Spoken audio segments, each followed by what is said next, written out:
Alhamdulillah, kitab Sulam Tauhid. Alhamdulillah, kemarin dapat ijazah ketika hadir haul guru kita ya Abuya Nafal di Pesantren Darul Habib. Ada salah satu ulama dari Hadramut dari Tarim, ada namanya lupa ya, itu masih keturunan daripada pengarang kitab Sulam Tauhid. Jadi dapat 5 ijazah kemarin ya, dan insyaallah ya diijazahkan lagi sama yang ngaji tanya ya, jadi kita dapat ijazah dan antum pun bisa mengamalkannya. Pertama kitab Sulamut Taufik ini alhamdulillah dapat ijazah ya, maka jika ngaji itu benar biar paham nanti bisa ngajarin, minimal ngajarin keluarga anak istri ya begitu. Yang kedua dapat juga ijazah salawatnya Al Habib Abdullah bin Husin bin Tahir, pengarang kitab ini ya, pengarang kitab Shalawat Taufik ini ada ijazah ya, nanti insyaallah anak share ya ke Ustaz Sufri atau ke Pak Untung biar bisa diamalkan ya. Ini sangat mujarrab ya, shalawat ini mujarrabah di qada'il hajah, untuk ya menunaikan hajat kita, baca semampu kita ya. Shalawatnya diikuti ya. Allahumma salli ala Sayyidina Muhammadin wa ala ali Sayyidina Muhammad salata abdin qallat hilatuhu wa Rasulullah wasilatuhu wa anta laha ya ilahi wa likulli karbin azim fafarrij ma ana fihi bisirri Bismillahirrahmanirrahim. Ya, nah itu diamalkan. Salawatnya segitu doang ya, artinya kita salawat kepada Nabi dan keluarganya ya.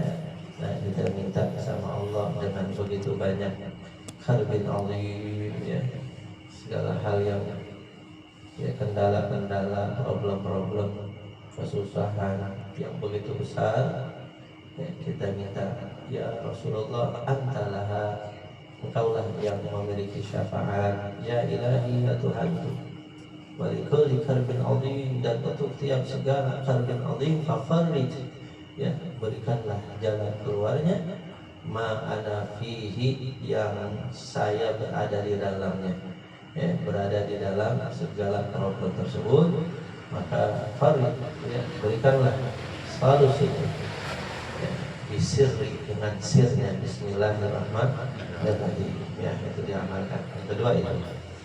Yang ketiga dapat ijazah ya daripada salamullah ya sadah minar rahman ya usyakum, yakni itu termasuk daripada karangan Al Habib Abdullah bin Husain bin Tahir yang kita sering baca kalau ziarah ke makam wali, makam orang saleh.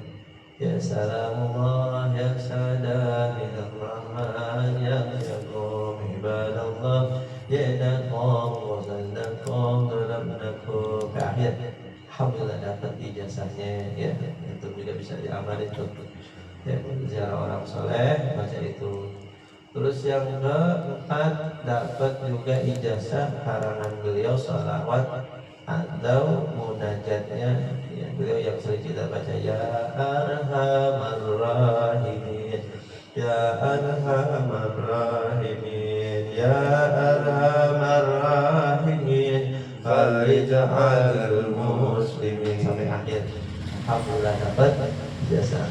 Pokoknya munajat sholawat itu kalau dapat ijazah rasanya beda ya, beliau dapat ijazah sampai pengarang itu beda ya, lebih khusyuk ya, lebih meresap rasanya, insyaallah lebih mustajab. Yang kelima ya Rabbana tarafna bi annana tarafna, ternyata itu juga doa hatam majlis kalangan Al Habib Abdullah bin Husain bin Tahir ya. Jadi kemarin lagi di sana ceramah terakhir diterjemahkan oleh kawan kita, dapat 5 ijazah itu dan kita terima ijazahnya alhamdulillah ya. Selawatnya banyak share ya, yang bisa diamalin ya, kalau lagi nungguin apa ya duit jatuh duit datang atau sampai pecah itu lagi gimana baca itu insyaallah. Nah, melanjutkan pelajaran kita kemarin sampai ya udah hukum ya daripada tayamum ya. Jadi yang mana tayamum itu ketika tidak ada air atau ada air tapi ngebahayain ya, maka pengganti air ya adalah dengan debu, yaitu bertayamum ya, tidak wudu berarti. Baik mandi maupun wudu itu digantikan oleh tayamum.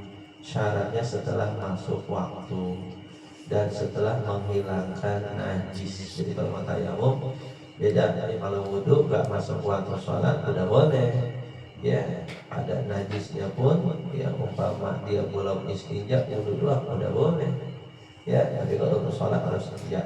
Tapi kalau tayamum nggak boleh, dia belum istinja tayamum nggak boleh, harus hilangkan najis dulu dan harus masuk waktu sholat dan juga harus mengetahui kiblat. Kalau wudu nggak tahu kiblat boleh wudu, kecuali sholat harus tahu kiblat. Kalau tayamum, nah ini harus tahu kiblat. Kita tayamum belum tahu kiblat kagak sah tayamum kita. Syarat juga tayamum harus dengan tanah yang dihaluskan, yang murni, yang suci, mensucikan. Murni itu nggak campur pasir, nggak campur tepung, bedak dan lainnya. Suci mensucikan, tidak ada najisnya atau tidak bercampur dengan yang lainnya, atau bukan bekas tanah yang dipakai tayamum tadi, begitu. Dan memilih gubar ya, artinya gubar itu seperti debu dihaluskan maksudnya, dan dia syaratnya di wajah dan kedua tangan, dan harus tertib, artinya wajah dulu baru tangan dengan 2 kali ya tekanan ya, 1 kali tekanan buat wajah, selesai cari tempat lain lagi atau itu dibersihkan, taruh ya debu tanah yang baru tekan lagi buat kedua tangan.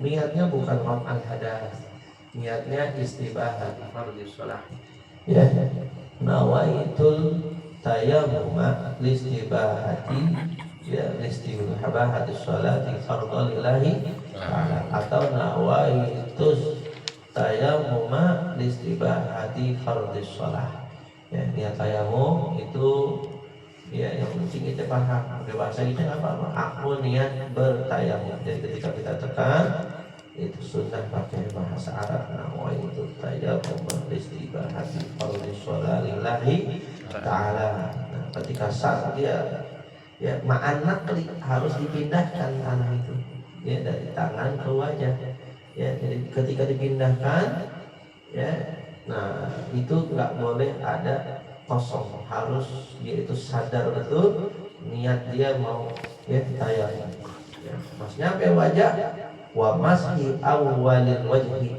Nah niatnya itu disertai selain ma'an nakli ketika memindahkan, ketika masa menyapu awalnya wajah. Ketika sampai ke wajah, hati aku niat bertayamum untuk ya minta dibolehin fardhu shalah atau mengerjakan kewajiban sholat. Rakain itu begitu ya, wajah tangan ya begitu. Nah itu dia tentang tata cara bertayamum. Di sini ya, di luar daripada kitab itu di syarahnya dijelaskan, yang di situ tidak dijelaskan tentang ahkamul jabirah ya, hukum-hukum perban. Nah ini yang kemarin kita ya belum jelaskan.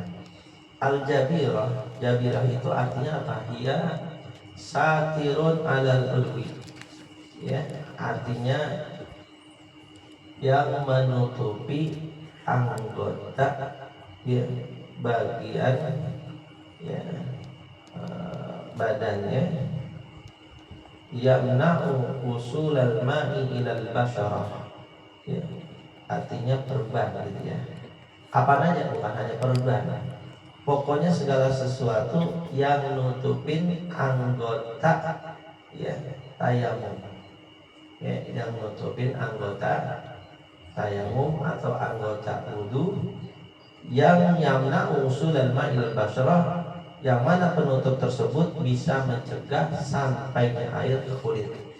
Umpama ada perban di wajah atau dia pakai apa itu ya, dipakein rempah-rempah kan kayak perban ya kan, zaman dulu keakuan pakai rempah lok kayak begitu.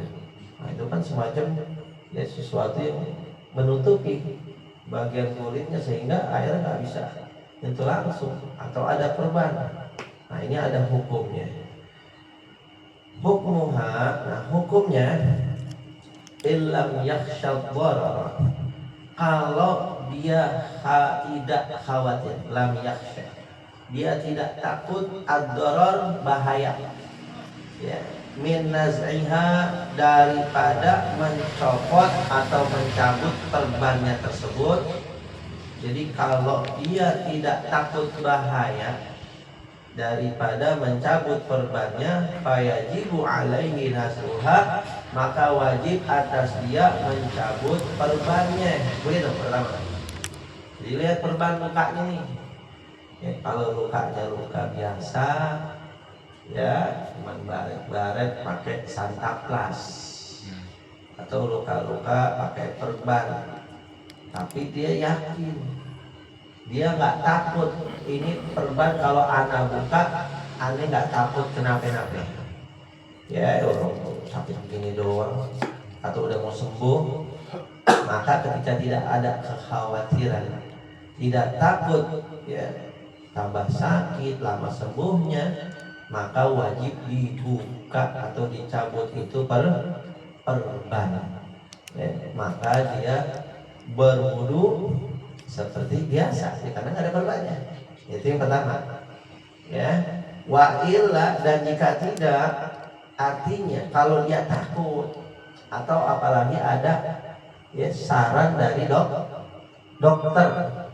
dokter bilang nih perban jangan dibuka sampai 1 minggu tuh, sebab ini saya udah ukur ya, ini boleh dibuka perban ini kalau udah 1 minggu, kalau kagak ya nurut ini bakal lama sembuh. Tuh fatwa dokter dipakai di sini ya.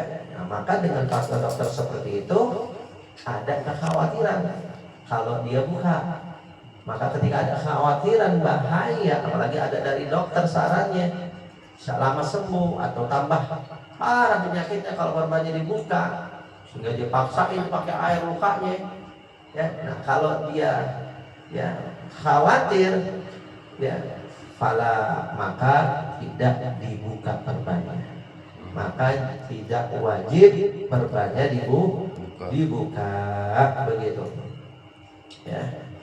Fa in naza'aha ya aw lam yakun ala jurhihi satirun aslan ya. Sekarang apabila dia membuka perban tersebut, aw lam yakun ala jurhihi satirun aslan ya, tadi ada perban terus dia buka, atau tidak ada di bagian lukanya itu satirun aslan, perban sama sekali, penutup perban kayak santaplas kayak ya obat-obatan kayak sampai kering gitu ya, kayak tanah atau rempah-rempah ya, ini di atas lukanya tersebut tidak ada perbannya sama sekali, atau dia cabut itu perbannya, wa khafa min isti'malil ma'i mahdzuran, dan dia khawatir masih takut menggunakan air ya, mahdzuran mimma taqaddama ya. Dan ketika dia buka perban masih ada luka ya, dia nggak khawatir membuka perban terus dia buka, atau ketika dia buka ya, atau tidak ada perban sama sekali di lukanya, tapi dia takut kena air, takutnya lama kering, lama sembuh begitu loh. Fa'innahu, maka caranya dia yaghsil sahiha minal udwi, dia pertama-tama adalah membasuh bagian yang sehatnya dari anggota wudhunya. Begitu. Ya. Jadi kalau di anggota wudhunya itu ada perban, dia nggak khawatir, terus untuk mencabutnya dia cabut. Ya. Pas udah dia cabut, tapi dia takut menggunakan air. Atau agak ada perban sama sekali di lukanya, tapi dia juga takut menggunakan air. Maka cara wudhunya dia basuh dulu bagian yang sehat. Yang bagian lukanya karena dia takut nanti ya nggak kering-kering, jangan dibasuh pakai air. Ngerti nggak nih? Lalu bagaimana setelah dia basuh, misalnya di wajah, taruhlah di wajah ada ya perban, terus kita nggak takut buka-buka aja, cuman masih ada lukanya. Atau perban kagak ada tapi masih ada luka, kan bisa keadaan seperti itu ya. Tapi dia takut gunakan air. Nah maka caranya dia basuh yang sehat dulu, lukanya jangan dikenain. Nanti selesai wajah ini dia lap wajahnya. Habis wudhu wajahnya yang udah sehat dikenain, dia lap. Wa yatayammama 'alal jarahati, lalu dia bertayamum di atas lukanya. Ya, waqta ghusli hadzal udwi, pada waktu ketika dia setelah membasuh anggotanya ini. Jadi tadi gambarannya, dia udah wudhu bagian yang sehatnya dulu, selesai wajah, belum tangan belum. Nah karena di wajah ini ada luka yang dia takut kena air, maka dia tayamum. Makanya dilap, jangan muka masih basah tayamum lah, jadi abri. Ya, cemong mukanya. Nah, jadi dilap dulu, baru bertayamum, terus kenakan bagian yang tadi nggak kena air. Gitu caranya. Habis itu baru lanjutin lagi wudhunya. Ya, begitu. Nah, habis ya wajah, nah, terus dia tayamum ya dengan tangannya, baru lanjutin wudhunya. Nah, itu di antara hukumnya.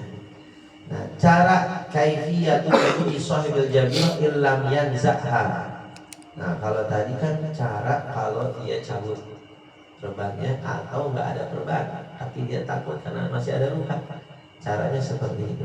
Basuh yang sehat, habis itu baru tayamum, selesai tayamum, ya seperti yang udah jelaskan tadi ya, tayamumnya, baru dia lanjutkan wudhunya. Nah, caranya wudhu orang yang punya perban atau penutup daripada lukanya ketika dia tidak cabut itu perbannya. Yang pertama mirip caranya, sama. Yatawaddau hatta yasila ilal udwi alladhi alaihi satir. Dia berwudu dulu sampai kepada bagian anggota yang di situ ada perbannya. Tadi kayak tadi. Dia wudu sampai bagian anggota yang ada perban. Tadi kan udah wajah contoh. Misal sekarang tangan. Ya di tangannya ada perban, dia nggak berani copot, maka dia wudhu dulu wajahnya. Habis wajah tangan kenain yang sehatnya aja, perbannya nggak dikenain. Ya karena khawatir kena air ya, makanya nggak dicabut. Habis selesai tangan, lap, ngapain? Dia tayamum, begitu. Ya, jadi wudhunya sampai bagian anggota yang di situ ada perban atau penutup daripada luka. Yang kedua, yaksilus sahih minal udwi. Nah, itu tadi. Yang kedua, dia basuh dari wudhu itu bagian yang sehatnya aja.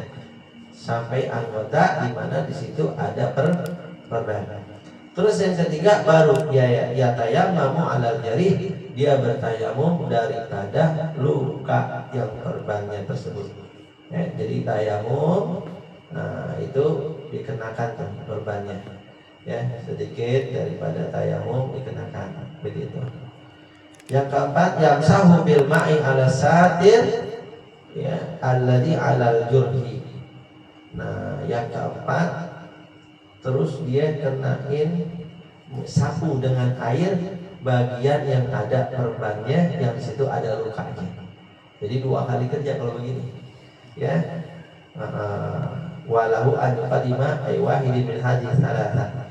Jadi kalau kata ulama ya mendingan tadi yang pertama ya caranya kan tadi basuh dulu yang sehat.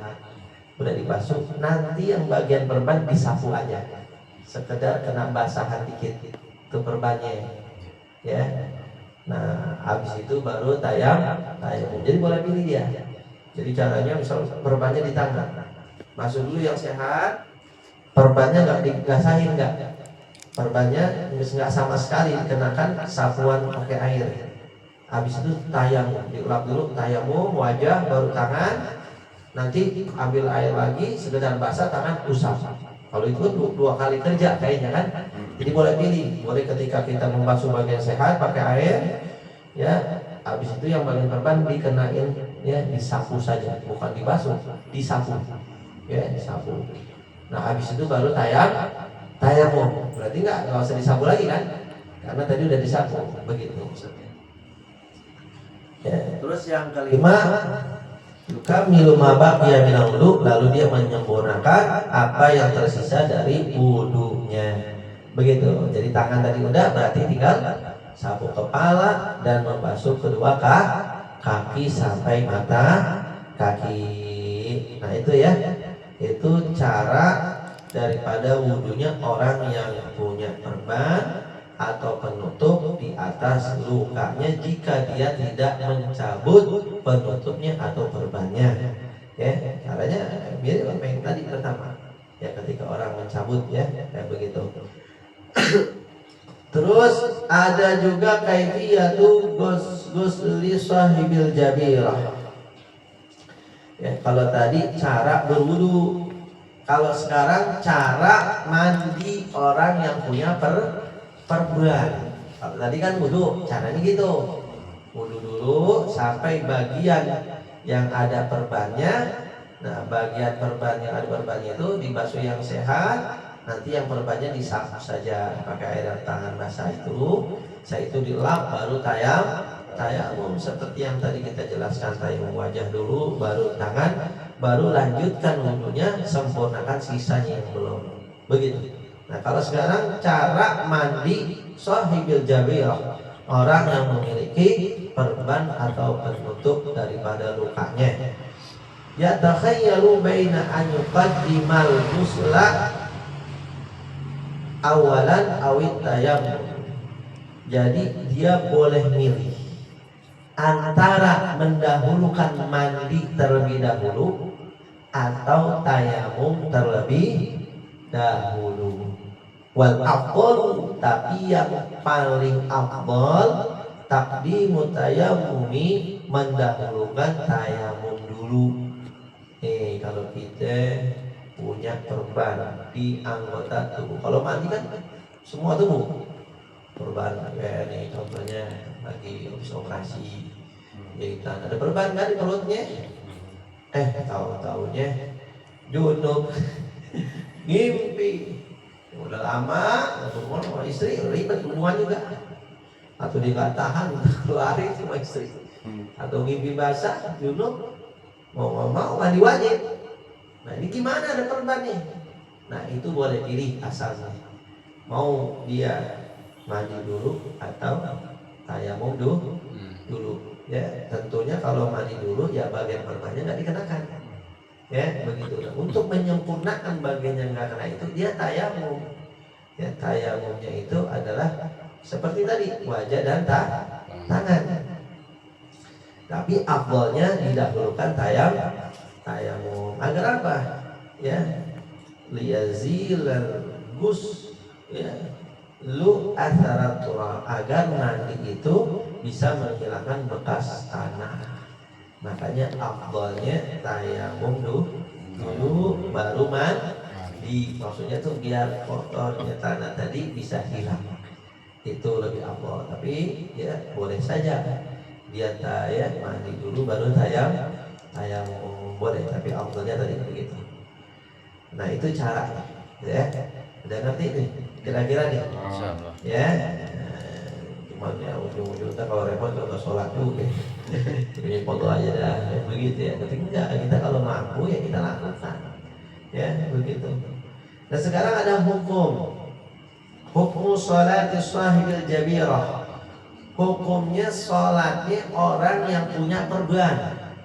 Ya, min nahiyatil i'adati fihi, dari sisi diulangnya itu sholat HP kagak. Jadi ternyata ketika dia tadi tuh punya perban, ya itu dia udah tayamum, udah wudu, atau yang mandi, udah tayamum. Ternyata ada hukum lagi. Sholatnya yang dia sholat dalam keadaan seperti itu ya tentunya nggak sempurna kan? Wudunya, tayamumnya pun itu apakah diulang nanti ketika udah nggak ada perban, udah sehat? Apa nggak diulang? Ya, nah di sini tafsirun ada beberapa perinciannya. Yang pertama, idza kana satiru fi udwin min a'dha'il tayammumi al-wajhi wal yadayn wajaba 'alaihi al-qada'u mutlaqan. Yang pertama, idza kana satiru, apabila ya perbannya itu atau penutup lukanya itu fi udwin, berada di satu anggota min a'dha'i tayammumi, daripada anggota-anggota tayamum. Nah, anggota tayamum itu apa aja? Al-wajhi wal yadain, wajah dan kedua tangan. Berarti apabila perbannya ada di anggota tayamum, ada di wajah itu atau ada di tangannya, wajib alaihi al-qada'u mutlaqan, wajib atas dia qada secara mutlak. Begitu tuh. Ya. Terus kita buat apa repot-repot? Dulu bagian sehatnya, habis itu tayamum, ujung-ujungnya nanti dikodok. Nah itulah syariat. Ya. Kenapa? Karena di anggota tayamum tersebut yang ada perban nih, ada perban, dia wudhu bagian sehat, bagian perban tadi diusap doang, bagian luka kena nggak air wudhu? Nggak kena hakikatnya. Dia tayamum pun begitu sama kan? Dia habis itu tayamum, ya tentunya kalau ada perban kena nggak lukanya? Tayamum kagak juga. Makanya mutlak.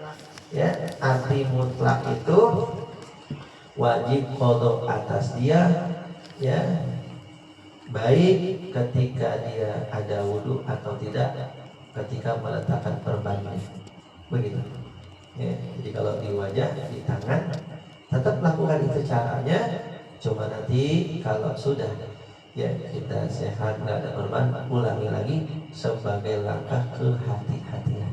Begitu.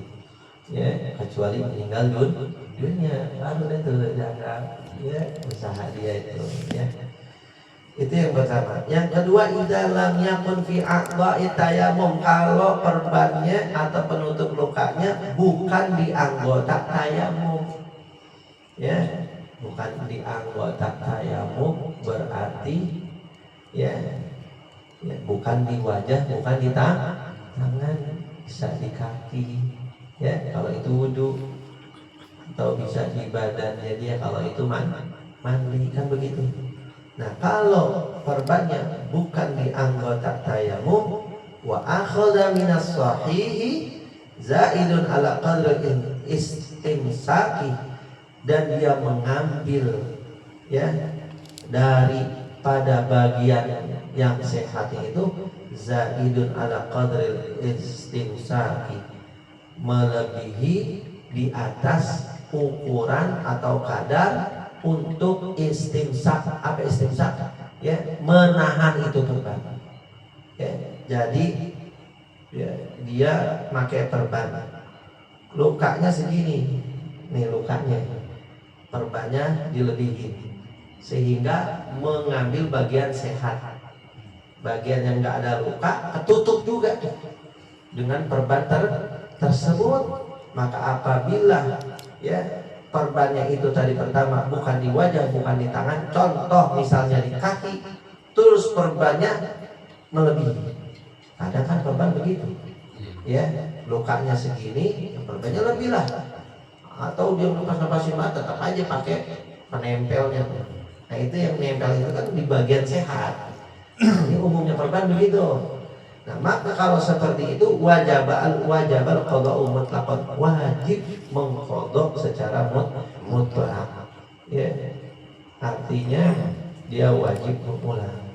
Ya, jadi kalau dilihat perbannya itu melebihi dari mengambil bagian sehatnya juga ditutupin untuk sekedar nempel itu perban ya pakai calon pas itu ya nempel itu, maka tetap wajib qadha ya begitu. Wah kalau gitu udah usah sholat aja qadha mati aja, enggak begitu. Kalau antum enggak sholat maka dihitung orang yang meninggalkan sholat. Kalau meninggal itu meninggalnya su'ul khatimah. Itu maksudnya. Jadi ketika kita udah usaha semampu mungkin, ternyata secara fikih itu tetap ada bagian wudhunya yang nggak kena, walaupun pakai perban karena perbannya lebih, maka tetap qadha. Nah kalau kita udah berusaha semampu itu luar biasa seperti itu, tahu-tahu meninggal dunia, meninggalnya husnul khatimah, bukan dalam keadaan meninggalkan sholat ya begitu. Amma idza akhadha minas sahih. Nah sekarang adapun apabila dia mengambil bagian dari bagian yang sehatnya itu di qadril istimsak, enggak lebih dia perbanyak pas betul ya, enggak melebihi di atas kadar untuk nempel perban, enggak kayak tadi kan lebih ya pakai digulung-gulung bahkan itu perban. Nah ini enggak, dia ngambil bagian sehat cuman sedikit, cuman sekedar tok nempelin perban. Kalau tadi lebih, lebih ya, misalnya perbannya itu sampai benar-benar kelebihan. Kalau ini enggak, dikit doang dia ngambil bagian sehat sekedar untuk nempelin perban kagak jatuh. Nah ini ada tafsirannya, ada perinciannya. Fa'in wadu'aha ala ya hadathin, kalau dia meletakkan perbannya tersebut waktu di perban dalam keadaan hadas, tidak punya wudhu maksudnya. Ya dalam keadaan ketika dia taruh perban, ya dia nggak punya wudhu, maka dia meletakkan perbannya itu dalam keadaan nggak punya wudhu, maka wajib al-qadha'u, wajib mengqadha. Ini dia. Ya, jadi kalau ya perbannya itu pertama bukan di anggota tayamum, misalnya di kaki, ya, atau kalau mandi itu di badan. Ketika dia meletakkan perbannya nggak punya wudhu, makanya kalau kita bisa wudhu dulu kalau perban itu di kaki, karena kalau nggak ada wudhu dan perbannya cuman ngambil bagian sehat sedikit, cuman sekedar buat ya nempel perban itu doang, maka itu ya kalau dia punya wudhu kagak usah diqadha. Kalau dia nggak punya wudhu saat meletakkan perban tersebut, maka wajib diqadha. Wah ini emang agak ngejelimet ini. Pokoknya bahasa tayamum, jabirah itu tafsirannya mungkin menurut kita itu begitu luar biasa, teliti sekali. Ya, sampai kadar-kadar ya, ukuran segitu dihitung. Jadi ya usahakan kalau bukan, kalau di wajah sama tangan mau dalam keadaan wudhu naruh perbannya tetap qadha. Ingat itu. Ya, tetap qadha. Tapi kalau selain itu di kaki dikasih perban, dia nggak berani buka dan perbannya hanya sedikit ya, ngambil bagian sehatnya sekedar nempelin doang, nggak lebih. Maka ketika dia meletakkan itu dalam keadaan wudhu, nanti ya dia wudhu sempurna sampai kaki, ya tentu kakinya nggak kena, cuma dibasahin atas, terus tayamum, maka ini tidak perlu qadha. Kalau meletakkan perbannya yang di kaki tersebut dalam keadaan punya wudhu. Kalau nggak punya wudhu baru diqadha. Paham ya? Wa in wada'aha ala tuhrin lam yajibil qada'u. Kalau meletakkannya atas keadaan suci, punya wudu, maka tidak wajib mengqadha. Begitu tadi sudah. Wala yajibul qada'u, dan juga tidak wajib mengqadha idza lam ya'khudhis satira min as-sahihi syai'an. Jika dia tidak mengambil daripada perbannya itu daripada bagian yang sehat sama sekali. Nih, perbannya mungkin ada kali ya, perban yang bisa ya ngepas betul gitu ya. Nempelnya itu benar-benar buat lukanya. Bagian sehatnya nggak ada yang diperban sama sekali. Itu pun ya dia tidak mengqadha sholat ya, kalau perbannya bukan di anggota tayamum ya, bukan di wajah, bukan di tangan ya, di kaki berarti. Nah itu kalau nggak ada yang diambil sama sekali bagian sehatnya, maka tidak wajib qadha ya gitu. Wala yajibul qadha. Nah ini baik dia taruh perbannya dalam keadaan suci maupun tidak suci. Kalau tadi kan dia perbannya itu ya ada bagian sehat yang ditutupin perban cuman sekedar agar perbannya nempel untuk menahan perban. Nah maka kalau udah kemakan bagian sehat sedikit tadi, nah itu lihat naruhnya dalam keadaan punya wudu atau enggak perban. Kalau punya wudu maka tidak mengqadha, kalau tidak ya, kalau dia tidak punya wudu maka mengqadha. Nah sekarang ya ini dia meletakkan perbannya tentunya bukan di wajah, bukan di tangan, di kaki, dan perbannya itu pas buat lukanya, enggak mengambil sedikit pun bagian sehat. Tuh, jadi yang bagian sehatnya enggak ada yang diperban sama sekali, yang diperban cuma bagian luka saja. Contoh ada bisa perban seperti itu, atau pakai beras kencur ya, mau dulu benjol di kakinya kalau bisa bola atau bengkak gitu ya, pakai rempah-rempah atau beras kencur ya punya sama nenek itu manjur betul itu. Nah, dipopolin tuh pas banget bagian yang sakitnya aja, yang sehatnya nggak kena. Nah ini kalau memang pas banget maka itu nggak perlu dilihat meletakkan penutupnya itu dalam keadaan wudu atau tidak. Ya kalau memang pas banget hanya bagian yang sakitnya saja, tidak memakan bagian yang sehat di perbannya, maka tidak wajib qadha. Tuh agak tipis ya, agak teliti tuh ya, agak tipis itu ya begitu. Nah yang terakhir amma idza lam yakun satirun. Nah sekarang adapun apabila tidak ada penutup atau perban ya, wa ghasalas sahih wa ghaslus sahih ya, wa ghasalas sahih, dan dia membasuh bagian yang sehat, wa tayammama, dan dia bertayammum anil jari, dari bagian yang luka, fala qada aslan, maka tidak ada qada sama sekali ya. Jadi kalau tadi kan membicarakan ada perban dan begitu banget tafsirannya ya. Nah ini kalau orang suruh ngulang lagi belum hafal kali ini mesti baca lagi baru ya, karena satu keadaan yang jarang terjadi, kedua begitu agak tipis ya pengertiannya tuh, ada kemiripan. Nah itu dia. Nah yang terakhir itu apabila tidak ada perban ya, ada luka cuman nggak ada perbannya dan dia takut dia kena air, atau dokter jangan kena air dulu lukanya, ya udah berarti dia ya basuh bagian yang sehatnya, baik mandi maupun wudu, basuh yang lukanya jangan dibasuh umpama bisa begitu kali ya. Nah nanti tinggal dia tayamum dan untuk bagian luka artinya diganti ya. Nah itu tidak ada qadha sama sekali sholatnya ya, karena dianggap tadi kekurangannya dalam mandinya atau wudunya, yang tadi nggak kena air ketika mandi atau wudu karena tidak ada perban, maka digantinya dengan tayamum. Nah itu maka tidak ada qadha sama sekali. Nah ini nggak cukup sekali, harus diulang-ulang ini Iya, ini memang pembahasannya agak jelimet. Ya, begitu. Wallahu a'lam bishawab. Karena sudah